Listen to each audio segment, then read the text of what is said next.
Bonjour ou bonsoir, selon l'heure à laquelle vous nous regardez. Je suis votre chroniqueuse audio et animatrice de podcast à l'ODJ Média. Aujourd'hui, j'ai le plaisir de vous lire fidèlement la chronique de l'auteur Azzedine Benani, qui nous propose une réflexion approfondie sur un sujet majeur, les écoles de commerce en France et au Maroc, entre quête mondiale de reconnaissance et oubli de leur mission locale, qu'on écoutera ensemble dans ce podcast. L'auteur commence son article ainsi: les écoles de commerce occupent une place singulière dans l'enseignement supérieur, à mi-chemin entre le service public de formation et le marché concurrentiel de l'éducation. Deux questions cristallisent aujourd'hui le débat en France, mais trouvent aussi un écho au Maroc: le financement public via l'alternance et le recrutement massif de professeurs étrangers pour publier dans les revues internationales. L'alternance, un financement public légitime ou un effet d'aubaine? En France, l'alternance est largement financée par l'État et les entreprises à travers les OPCO, opérateurs de compétences, et France Compétences.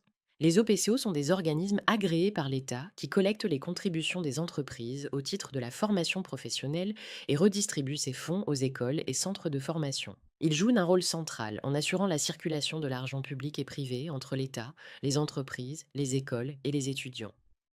Ce mécanisme permet aux étudiants d'intégrer des écoles de commerce coûteuses tout en bénéficiant d'une prise en charge partielle, voire totale, des frais de scolarité. Sur le plan social, l'alternance représente une avancée majeure pour l'égalité des chances. Elle ouvre les portes de formation prestigieuses à des profils qui n'auraient pas les moyens de payer 15 000 euros par an. Elle favorise aussi l'insertion professionnelle et réduit le chômage des jeunes diplômés.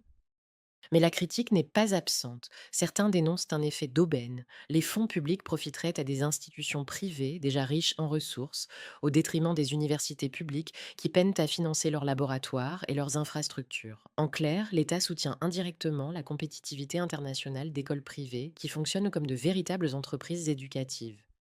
Les professeurs étrangers, l'internationalisation à tout prix. Le deuxième débat touche au recrutement de professeurs étrangers, principalement anglo-saxons.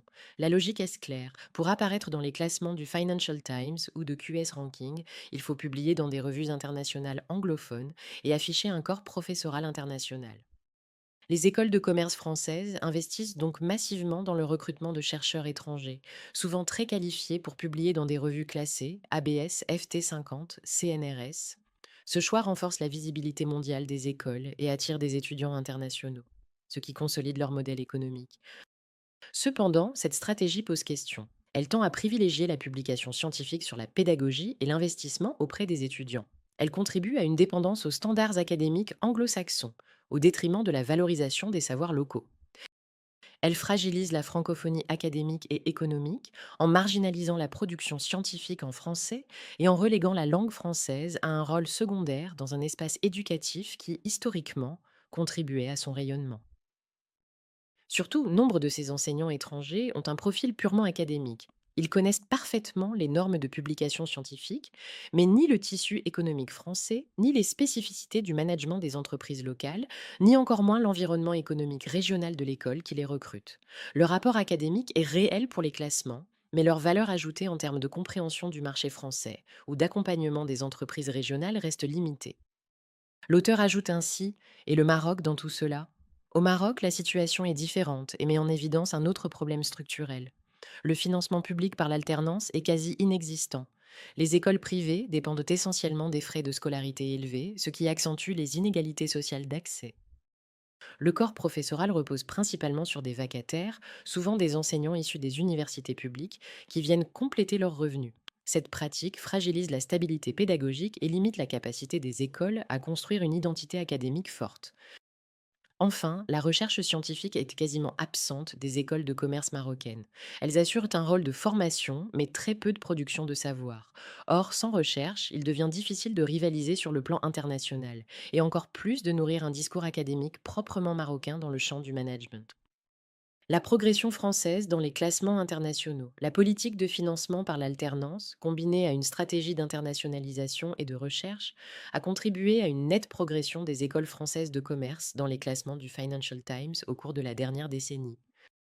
Master in Management, MIM, 2024. 6 écoles françaises figurent dans le top 10 mondial, dont HEC, deuxième, INSEAD, troisième, ainsi que ESSEC, ESCP, EDEC et EM Lyon. L'EM Lyon, par exemple, est passé de la 21e place en 2021 à la 8e place en 2024. Master and Finance 2025, domination française avec 4 écoles dans le top 5 mondial, ESCP, premier, Schema, deuxième, ESSEC, quatrième, HEC, Paris, cinquième. L'IESEG, de son côté, a gagné 11 places pour atteindre la 15e place mondiale. Classement composite des écoles européennes 2024, l'INSEAD occupe la première place en Europe, tandis que Schema signe la plus forte progression, plus de 45 places. La France est aujourd'hui le pays d'Europe continentale le mieux représenté dans les classements internationaux du FT, derrière le Royaume-Uni, mais devant l'Allemagne, l'Espagne ou les Pays-Bas.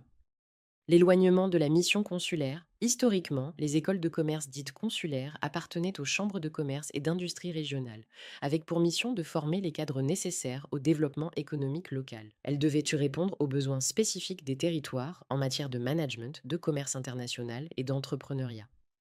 Or, force est de constater qu'avec la course au classement, à la publication internationale et à l'internationalisation du corps professoral, ces écoles s'éloignent de plus en plus de cette vocation originelle. Leur modèle, désormais globalisé, privilégie la visibilité internationale et la compétition mondiale, parfois au détriment de leur rôle de formation des élites régionales au service du tissu économique local.